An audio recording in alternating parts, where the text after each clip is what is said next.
சீமான் வந்து பயங்கரமா பேசியிருக்காரு விஜய். ஆனா சீமான்லாம் எடுத்துக்க முடியாதுண்ணா. அவர் ஃபர்ஸ்ட் வந்து டெபாசிட்டே கிடையாதுண்ணா. அவரை பத்திலாம் பேசுறதுக்கு நம்மளுக்கு தகுதியே கிடையாது. அரசியல் பேரழிடா. ஃபர்ஸ்ட் அவர் எதுல நான் நின்றுருக்காரு ஃபர்ஸ்ட் பாப்போம். வாய் பேச்சு வீணா போச்சு. நாயை பார்த்து எப்படி சொல்றது, மலையை பார்த்து நாய் கோழிக்காண்டுவாங்களே அந்த மாதிரிதான் எங்க தளபதி மலை நாயம். உண்மையா சொல்ல போனா அவரே எப்படி சொல்றது, ஊர்வாய கூட அடிக்க முடியாது. உண்மையா சார், அவர்லாம் வந்து பேச்சுக்கு மட்டும் தான், செயல்லாம் ஒண்ணுமே கிடையாது. சீமான பேசி பேசி நீங்க எதுக்கு சார் அவர் பெரிய ஆள் ஆக்கணும்? நம்ம அவர் பேசிட்டே இருக்கட்டும் சார், அவர் பேசிட்டே இருக்கட்டும். மனப்பாடம் பண்ணவங்களால தான் கரெக்டா பேச முடியும். எங்க அண்ணன் ஒரு வார்த்தை பேசுறாருப்பா, அவர் ஸ்மைல்லயே செயல்லயே காட்டிட்டாருப்பா. ஏன்பா அவர் பேசுனா? அவர் பேச வேண்டிய வேலையே இல்லப்பா. பேசுறவங்க யாராவது ஒரு நாள் சாதிக்கிறாங்களாப்பா? இவ்வளவு பெரிய விஷயம் 15 நாள்ல நம்ம ஊர்ல எவ்வளவு நடந்துக்குதுப்பா. அப்ப அந்த காலத்துல நான் பார்த்தோம், நம்ம ராஜா காலத்துல மன்னர் ஆட்சி பண்ணாருன்ட்டு. நம்ம அண்ணன் இப்ப பண்றாருப்பா. இதோதாப்பா நமக்கு பொற்காலம். இதுக்கு முன்னாடி 5 வருஷமா ஆண்டாங்களே, அப்ப இத விட அவங்க பீரியட்ல வெளிய வரலனா இப்பயாவது வெளிய வருது, உடனே அரெஸ்ட் பண்றாங்க இல்ல? அப்ப 2 நாள் 3 நாள் ஆனா கூட சம்பந்தப்பட்டவங்களை அரெஸ்ட் பண்ணாங்களாப்பா? இப்ப அரெஸ்ட் பண்றாங்களே எப்படி? நம்ம அண்ணன் வந்த பிற்பாடு தான்ப்பா எங்கள நாங்கள தைரியமா இருக்கப்பா. சிங்க பெண்கள் இப்பதான்ப்பா உணர்றோம். அம்மா ஜெயலலிதா அம்மா இருந்தப்போ அப்ப உணர்ந்தோம். இப்ப பயன் நடுவுல கொஞ்ச நாள் போயிடுச்சுப்பா. இப்ப தைரியமா நடக்கிறோம்ப்பா. நாங்க இப்ப நின்று பேசுறோம் பாத்தியா, இதுவே எங்களோட வெற்றிக்கு பாதை.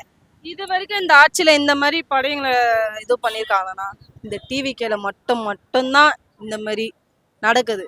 அப்ப அதுலயே பெண்களுக்கு எவ்வளவு பாதுகாப்பு அவர் முன்னுரிமை கொடுக்குறான்றத நம்ம அதுலயே தெரிஞ்சுக்கலாம். ஃபர்ஸ்ட் ஆஃப் ஆல் ஆனா சீமான்லாம் எடுத்துக்க முடியாதுண்ணா.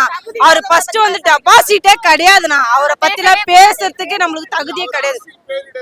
அரசியல் பேரழிடா. ஃபர்ஸ்ட் அவர் எதுல நான் நின்றுருக்காரு ஃபர்ஸ்ட் பாப்போம். வாய் பேச்சு வீணா போச்சு. நாயை பார்த்து எப்படி சொல்றது, மலையை பார்த்து நாய் கோழிக்காண்டுவாங்களே அந்த மாதிரிதான் எங்க தளபதி மலை நாயம்.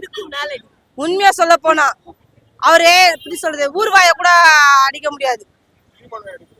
உண்மையா சார், அவர்லாம் வந்து பேச்சுக்கு மட்டும் தான், செயல்லாம் ஒண்ணுமே கிடையாது. சீமான பேசி பேசி நீங்க எதுக்கு சார் அவர் பெரிய ஆள் ஆக்கணும்? நம்ம அவர் பேசிட்டே இருக்கட்டும் சார், அவர் பேசிட்டே இருக்கட்டும். மனப்பாடம் பண்ணவங்களால தான் கரெக்டா பேச முடியும். எங்க அண்ணன் ஒரு வார்த்தை பேசுறாருப்பா, அவர் ஸ்மைல்லயே செயல்லயே காட்டிட்டாருப்பா. ஏன்பா அவர் பேசுனா? அவர் பேச வேண்டிய வேலையே இல்லப்பா. பேசுறவங்க யாராவது ஒரு நாள் சாதிக்கிறாங்களாப்பா? இவ்வளவு பெரிய விஷயம் 15 நாள்ல நம்ம ஊர்ல எவ்வளவு நடந்துக்குதுப்பா.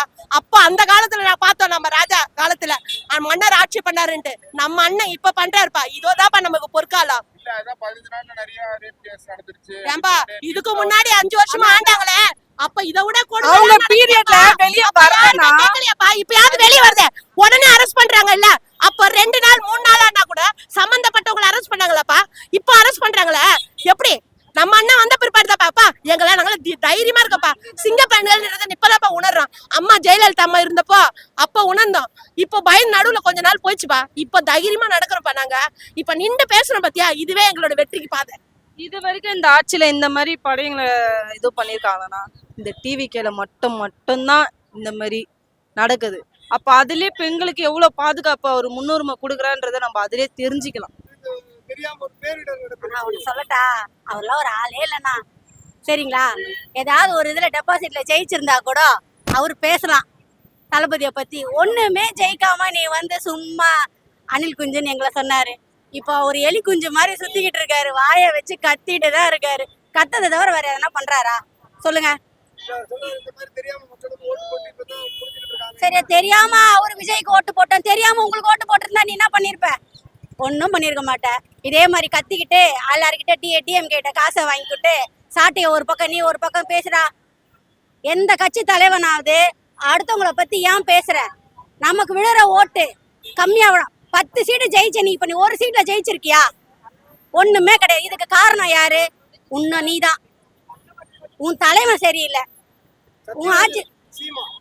சீமான் வந்து எப்படி சொல்றதுன்னா, அவரு தமிழ் தேசம் சொல்றாரு. அதுக்காக தான் அவர் போராடுறாரு, அவரும் சொல்றாரு. அதனால அது ஒரு மாற்றமும் வரலனா, அதுக்கான முயற்சியும் அவர் பண்ணலனா, நாட்டு மக்களுக்கு இது வரைக்கும் சீமான் நல்லது செஞ்சிருக்காரு, நல்லது செய்யல. நம்ம தமிழ்நாட்டுக்கு தளபதி எவ்வளவு நன்மை செஞ்சிருக்காரு, எத்தனை நன்மை செஞ்சிருக்காரு. இது ஒண்ணும் இல்லைன்னா அவர் அப்பத்துல இருந்து யங்ஸ்டர்ஸுக்கு நிறைய வந்து உதவி பண்ணியிருக்காரு, படிக்கிற பசங்க நிறைய ஹெல்ப் பண்ணியிருக்காரு.